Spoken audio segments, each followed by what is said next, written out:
So we've come a little bit full circle, and we're back to this idea of product and marketing. And just about every startup I've joined, I've found that product management and marketing tend to operate very independently. And then there's this notion of we build something and then we kind of give it to the marketing team and expect them to figure out how to talk about it.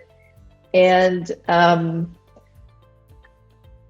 why is this, do you think? I haven't figured it out yet. Why is it always like this? And have you experienced this, and what do you do about it? Pretty much everywhere, that's the problem. There's this kind of like, we build a product, and then go throw it over the wall. And marketing, why didn't that launch work, right? It's an inherent problem, I think, partly because everybody is, got their blinders on and they're so focused on what they're doing. I think that's some of it. Honestly, I think some of it is a lack of respect and understanding of the value that marketing can bring. And sometimes that's due to, maybe there aren't great marketers, right? Or it's poor experiences with marketing. And some of it's just a lack of understanding and a lack of clear sort of rules of engagement, right? How do we work together most effectively?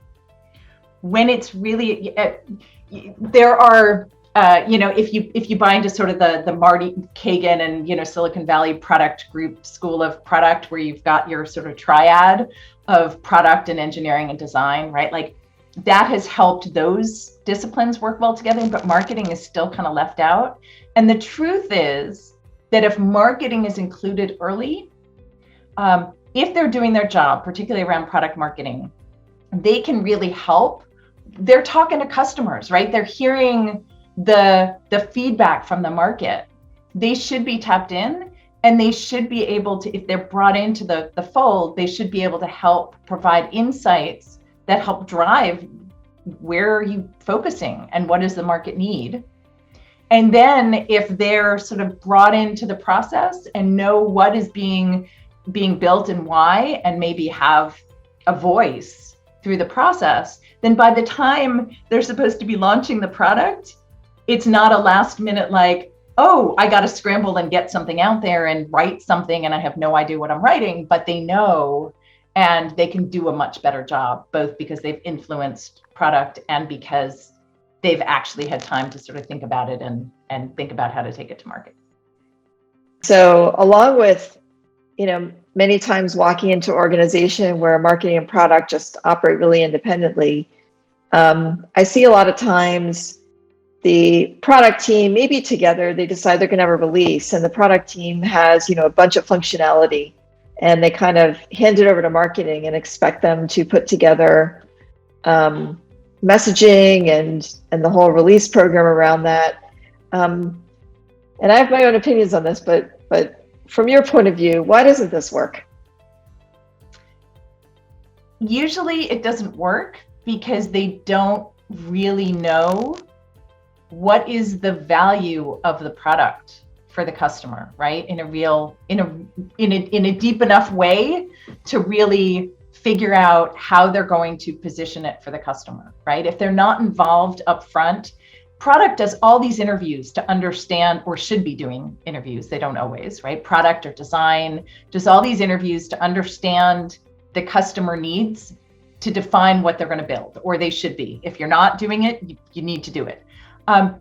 If marketing doesn't hear those firsthand and doesn't really understand who they're building for and what that value is, then at the back end, to try and figure out how to message to the customer and how to figure out where to even advertise or whatever to the customer is going to be that much harder, right? They've got to get all those pieces aligned.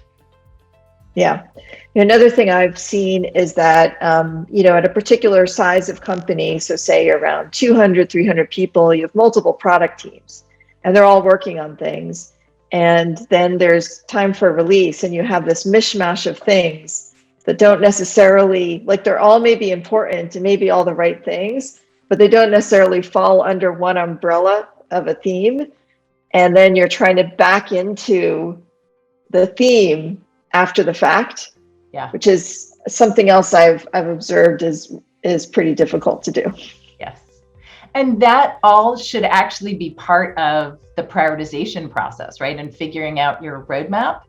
But you're right, it ends up being, as you say, a sort of mishmash of things that are coming out, and what gets prioritized in a lot of these organizations, it also isn't necessarily the stuff that's most important to the customer, right? It's often outside, inside out, right? From the perspective of the customer, of the company, as opposed to outside in and from the perspective of the customer and what they really value.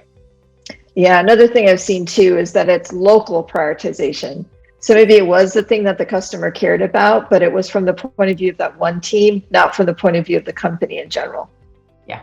Yeah, definitely. And that also gets to the sort of alignment, right? Where the company goals, the company strategy, the product strategy, right? The product goals, the product strategy, all of that like has to fall, right? It all has to align with each other.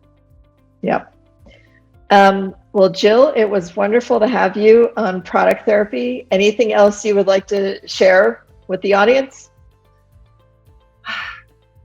Product people, make friends with your marketing people. Sit down, buy them drinks, go and get to know each other, understand the value that they can add. And the more that you partner, right, and sort of bring them into the fold, the more success you're going to have.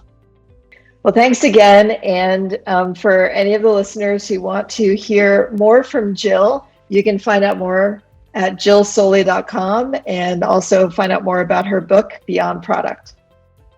Thank you. Thank you.